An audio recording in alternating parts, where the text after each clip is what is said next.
the first thing I would probably do is say, have you read them? Come to my classroom. Come watch me teach. Come see what these standards look like. Go look at what a kindergartner is able to do today. The new standards focus in for children, and they let us dig deeper. They let us hold them to higher standards, let us hold them to excellence. I mean, we all want the American dream for our kids. We all want them to have it better than what we had, and that's what the new standards allow us to do. I think a lot of the public and a lot of our policymakers just go on hearsay. They go on what they've heard about these standards.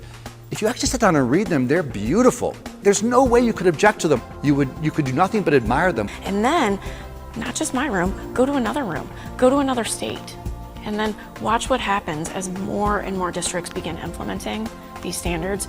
Look what happens. See how consistent this can become. My husband works for the auto industry, and I take a look at that car body, and it comes in different shapes and sizes and colors, but the basic underpinnings are the same, and if those standards aren't in place, I mean, I don't know if I'd want to put my grandchildren in the back seat of a car that didn't have the same standards across the board. Look at how much just amazing work you get out of kids when you focus on teaching them how to think critically. If we are going to expect our students to compete with one another and globally, we have to increase our expectations of them, which also means we have to increase the expectations of ourselves.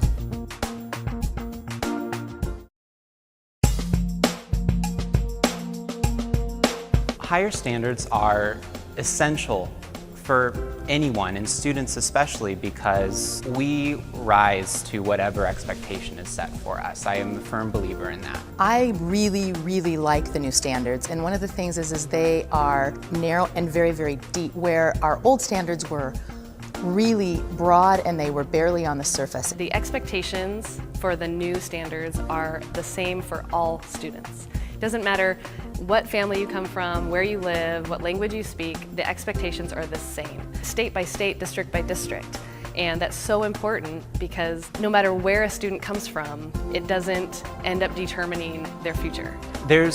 I feel a freedom to go in deeper depth with the material with students. There is an opportunity for us to pause, to dissect the problem, dissect the story, critically examine it and put it back together.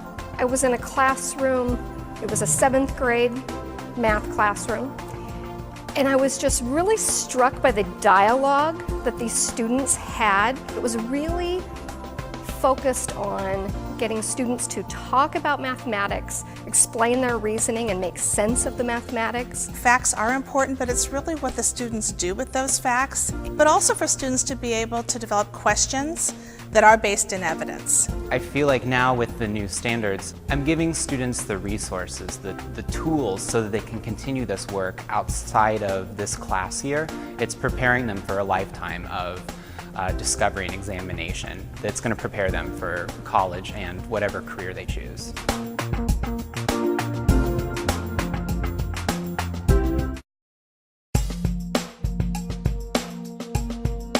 I think we're entering an era in education where we're really learning how to use analytics. And what we really want to see in those assessments is continuous growth. I have to ask myself, what standard is this addressing? What level of questioning is it? And is it really going to reflect what the students know? So did the kids get it? To what level did they get it? What do I need to do to sort of, not necessarily reinvent my teaching, but refocus my teaching to make sure that my students are learning and understanding and achieving these higher standards? It's made me think back and question, why am I doing this? How is this going to be effective for the kids? How is this addressing the standards that I'm supposed to teach? So for me, it's made me a better teacher because I'm able to reflect more. The daily assessment that I use in class gives me feedback on what I need to do next with the students. I know what standards I need to cover. Those are my anchors. Now, if you're looking at summative assessments, those are checkpoints. Those are assessments that make sure we are not letting anyone fall through the cracks.